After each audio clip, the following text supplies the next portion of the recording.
Okay, this is the combination type reaction for our lab. For this lab, we're going to take magnesium, which is that silver strip you see right there. We're going to react it in air to combine it with oxygen to make magnesium oxide. And what we want to do is track our mass. So what I have over here is a balance with a watch glass set on it, and that balance is now reading 0 grams. So I'm going to add the magnesium to that balance. And we'll take a new measurement. Looks like it's 0.06 grams or 0.07 grams. Look like that's 0.07 is what it's settled on. So 0.07 to 0.06 grams is our initial mass. It's kind of dancing between those two. And then we're going to react it. So to react it, we're going to grab it with our forceps and we're going to put it in this flame to light it. And then we're gonna let it react, and we see lots of smoke coming off, lots of energy being let off in this thing, ton of smoke leaving, and let this thing react. Very, very bright if you were here in person, and here's what we have left over.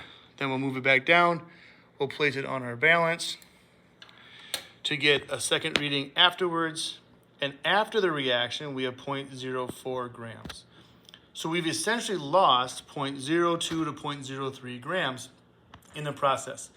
So part of this lab is to decide where did that mass go. We know the mass is conserved, so it wasn't like truly disappearing, but what did we see or what did we experience there that saw that some of the mass left and we could not account for it?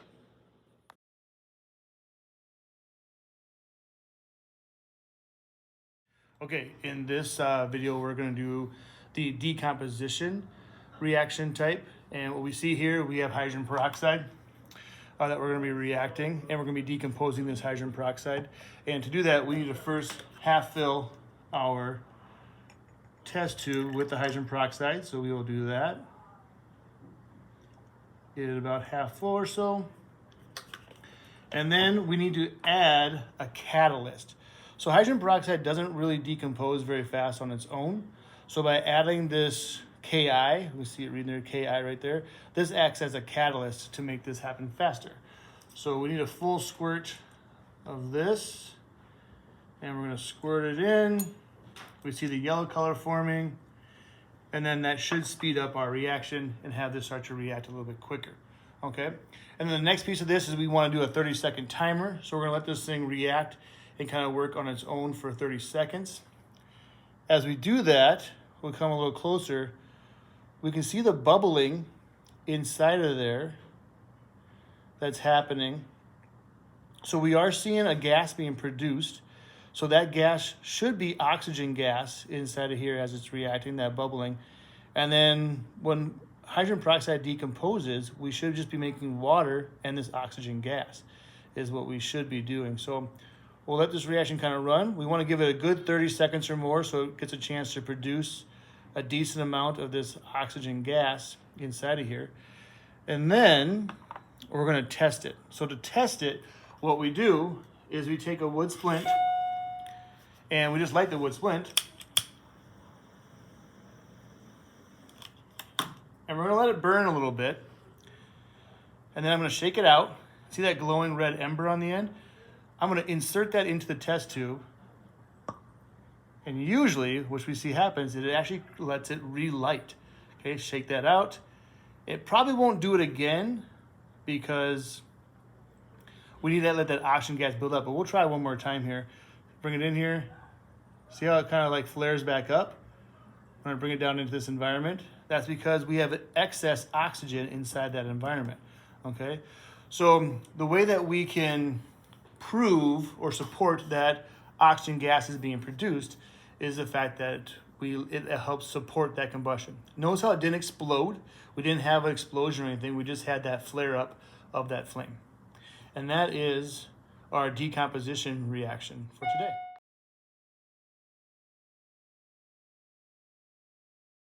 Okay, so this is the combustion type reaction that we're going to be doing. And in this reaction, what we have here is ethanol in alcohol burner. And what we're going to do is let it burn for several minutes and check some differences in mass, okay?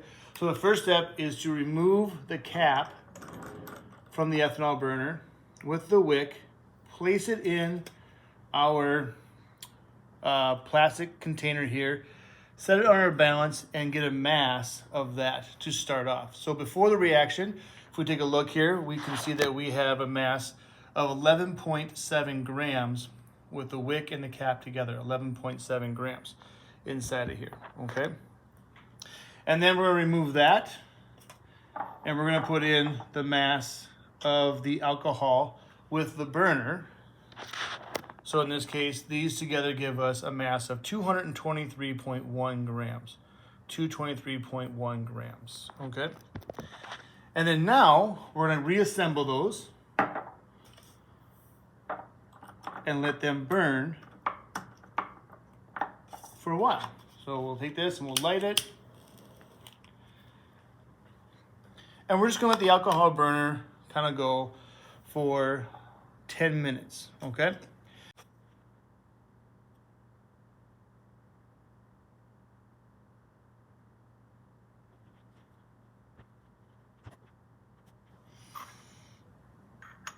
Okay, now that the 10 minutes has passed, we're going to blow out our thing.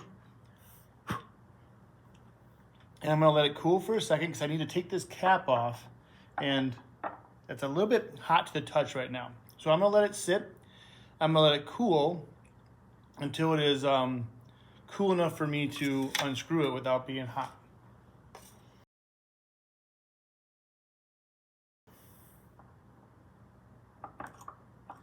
Now it's cool enough so I can take this off, take it out, put it in my plastic thing, and we take a mass of it again. And now we see we have a mass of 11.6 grams. So we really didn't have any mass loss at all between these things. If we take our ethanol and put it on here now, and we look at its new mass, it's at 218.8 grams. So we see a significant amount of mass lost while that ethanol was burning. One of our goals in this lab is to talk about what actually burns when you have a wick in a candle or an alcohol burner like this. What is actually burning? Is it the wick or is it the actual fuel source? So the idea here is we can see the ethanol fuel source and how it has changed mass, and we can see the wick and how it did not change mass to help us answer those questions.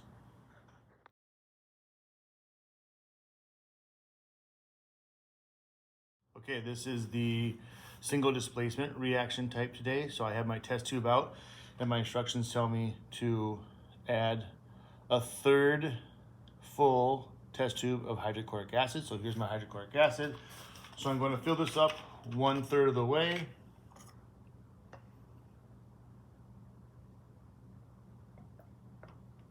That looks pretty good. And then the next thing I'm going to do is I need to add in calcium metal. So I have HCl and I'm adding calcium metal to that. So we need a single chunk of the calcium metal. That's all it asks for. So here's my one chunk, and I drop it in and I let it react. Now, the next thing this thing asks me to do is to add in a temperature probe.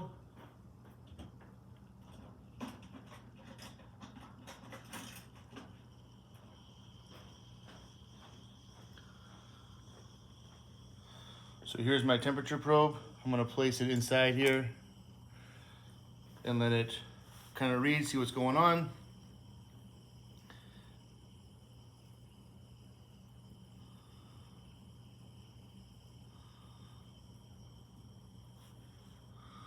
Now, the temperature will not stabilize, and the instructions just say to track if it's going up or going down. So we started off at about 26 degrees Celsius, and now we're at 33, and we continue to climb up. So looks like we went from 20 or so degrees up to 35, and we're continuing to climb here. So we're definitely seeing a temperature increase here. So that part is done.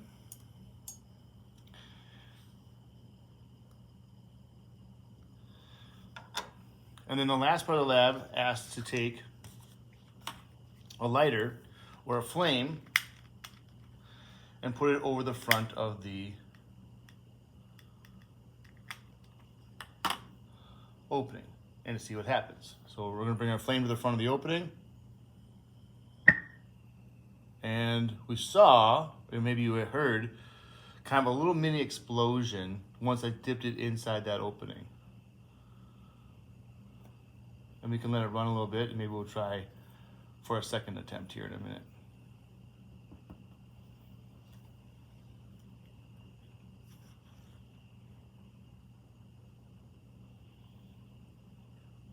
And what we're doing here is we're giving it some time, because if you look, that calcium is reacting with the acid inside of here. And in theory, we were making hydrogen gas. That's what supposedly is going on here. So to test for the presence of hydrogen gas, we put a flame to it. Before, oxygen just helped things light up. Hydrogen doesn't help things light up. Hydrogen actually explodes. So you kind of heard again that little whoof, that little kind of a yip noise. That's the mini explosion we get with this.